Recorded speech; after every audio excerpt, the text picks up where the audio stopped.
Andersonville, the Civil War prison where nearly a third of prisoners never left alive.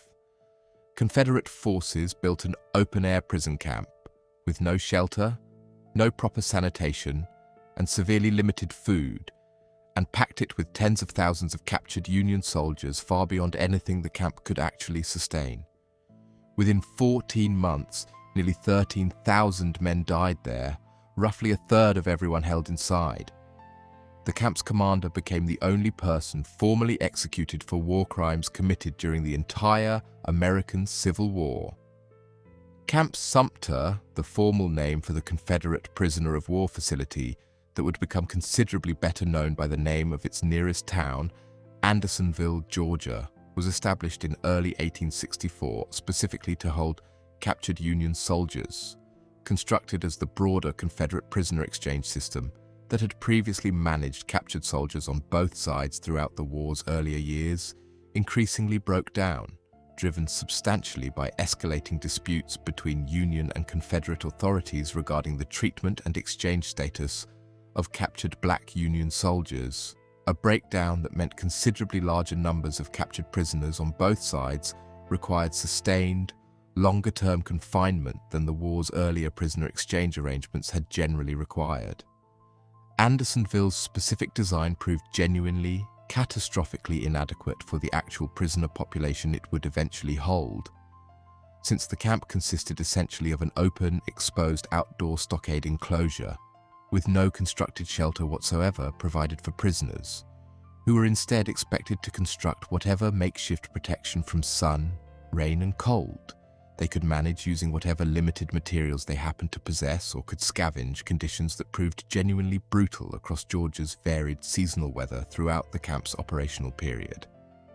The camp's population grew rapidly and catastrophically beyond its original intended capacity, since Andersonville, originally designed with an intended maximum capacity of around 10,000 prisoners, eventually held over 30,000 men at its most severely overcrowded point, a population density that overwhelmed every aspect of the camp's already genuinely inadequate infrastructure, including its single water source, a small stream running through the camp that simultaneously served as the prisoners' primary drinking water supply and, given the complete absence of any proper sanitation system, their de facto sewage disposal as well, a combination that predictably produced genuinely severe, sustained disease outbreaks throughout the camp's population. The resulting conditions proved genuinely, catastrophically lethal, as severe overcrowding, contaminated water, inadequate food rations that frequently fell considerably short of even the camp's own official allotment given documented corruption and mismanagement within the camp's supply system, and the complete absence of adequate shelter combined to produce sustained severe mortality from disease, malnutrition, and exposure throughout the camp's roughly 14 months of active operation, with documented daily death tolls at the camp's most severe periods reaching well over 100 prisoners per day. The camp's specific commander, Confederate Captain Henry Wirz, bore direct, immediate responsibility for the facility's daily operation and management throughout most of its active period, and following the Confederacy's eventual defeat, Wirz was specifically formally charged with war crimes directly connected to the documented conditions and treatment of prisoners under his command at Andersonville, a prosecution that proceeded through a formal military tribunal in 1865, with prosecutors presenting extensive testimony from surviving former prisoners regarding the camp's actual conditions and Wirz's own specific documented conduct.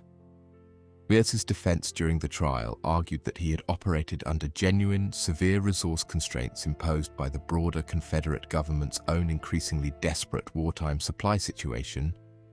constraints Wirz argued were considerably beyond his own individual control or ability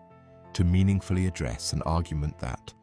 while carrying genuine, documented historical merit given the Confederacy's own broader, severe wartime resource limitations during this specific late war period, ultimately failed to prevent his conviction, since the military tribunal specifically found Wirz personally directly responsible for numerous documented individual instances of cruelty toward prisoners that went considerably beyond what broader resource constraints alone could actually explain. Wirz was formally executed by hanging in November of 1865, becoming the only individual formally tried, convicted and executed specifically for war crimes connected to prisoner treatment during the entire American Civil War. A genuinely significant historical distinction given that comparable, and in some documented cases considerably more severe,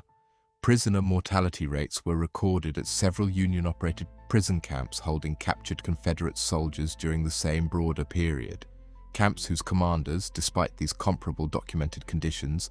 never faced comparable formal prosecution or legal consequence.